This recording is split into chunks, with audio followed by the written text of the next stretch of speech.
2 Samuel 15. Absalom's conspiracy.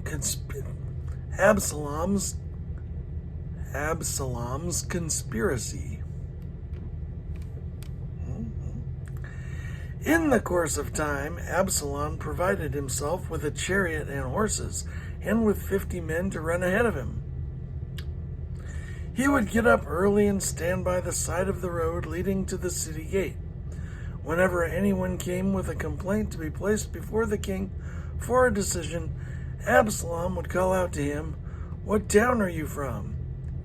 He would answer, "Your servant is from one of the tribes of Israel." Then Absalom would say to him, "Look, your claims are valid and proper, but there is no representative of the king to hear you." And Absalom would add, "If only I were appointed judge in the land, then everyone who has a complaint or case could come to me, and I would see that they receive justice." Also, whenever anyone approached him to bow down before him, Absalom would reach out his hand, take hold of him, and kiss him. Absalom behaved in this way toward all the Israelites who came to the king asking for justice, and so he stole the hearts of the people of Israel. At the end of 4 years, Absalom said to the king, "Let me go to Hebron and fulfill a vow I made. Let me go to Hebron and fulfill a vow I made to the Lord. While your servant was living at Geshur in Aram, I made this vow. If the Lord takes me back to Jerusalem, I will worship the Lord in Hebron." The king said to him, "Go in peace." So he went to Hebron. Then Absalom sent secret messengers throughout the tribes of Israel to say, "As soon as you hear the sound of the trumpets, then say, 'Absalom is king in Hebron.'" 200 men from Jerusalem had accompanied Absalom. They had been invited as guests and went quite innocently, knowing nothing of the matter. While Absalom was offering sacrifices, he also sent for Ahithophel the Gilonite, David's counselor, to come from Gilo, his hometown. Gilonite. Okay. He also sent for Ahithophel the Gilonite, David's counselor, to come from Gilo, his hometown.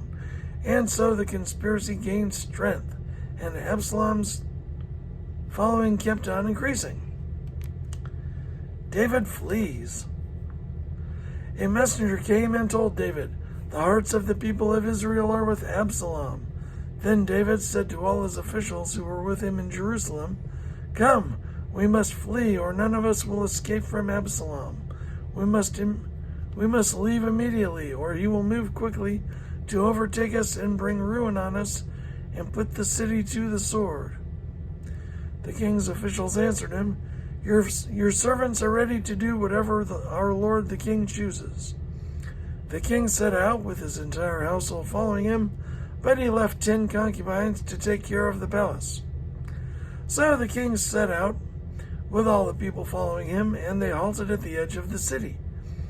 As his men marched past him, along with all the Kerethites and Pelethites and all the 600 Gittites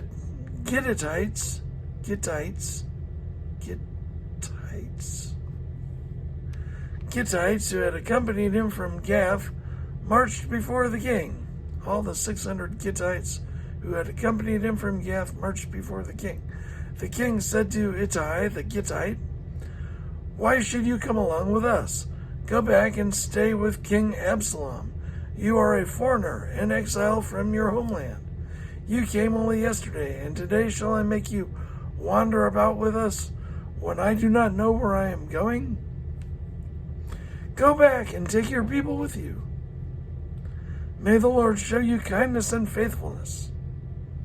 But Ittai replied to the king, "As surely as the Lord lives, and as my lord the king lives, wherever my lord the king may be, whether it means life or death, there will your servant be." David said to Ittai, "Go ahead, march on." So Ittai the Gittite marched on with all his men and the families that were with him. The whole countryside wept aloud as all the people passed by. The king also crossed the Kidron Valley, and all the people moved on toward the wilderness. Zadok was there too, and all the Levites who were with him were carrying the Ark of the Covenant of God. They set down the Ark of God, and Abiathar offered sacrifices until all the people had finished leaving the city. Then the king said to Zadok, "Take the Ark of God back into the city. If I find favor in the Lord's eyes, he will bring me back and let me see it in his dwelling place once again.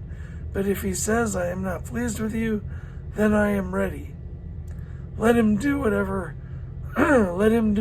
seems good to him."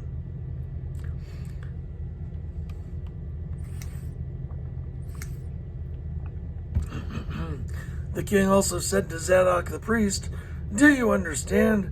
Go back to the city with my blessing. Take your son Ahimaaz with you, and also Abiathar's son Jonathan.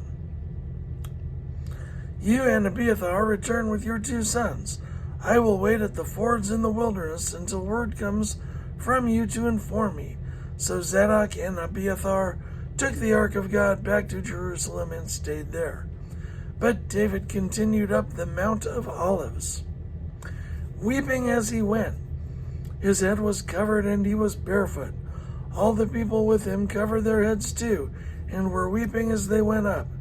Now David had been told, Ahithophel is among the conspirators with Absalom. So David prayed, "Lord, turn Ahithophel's counsel into foolishness."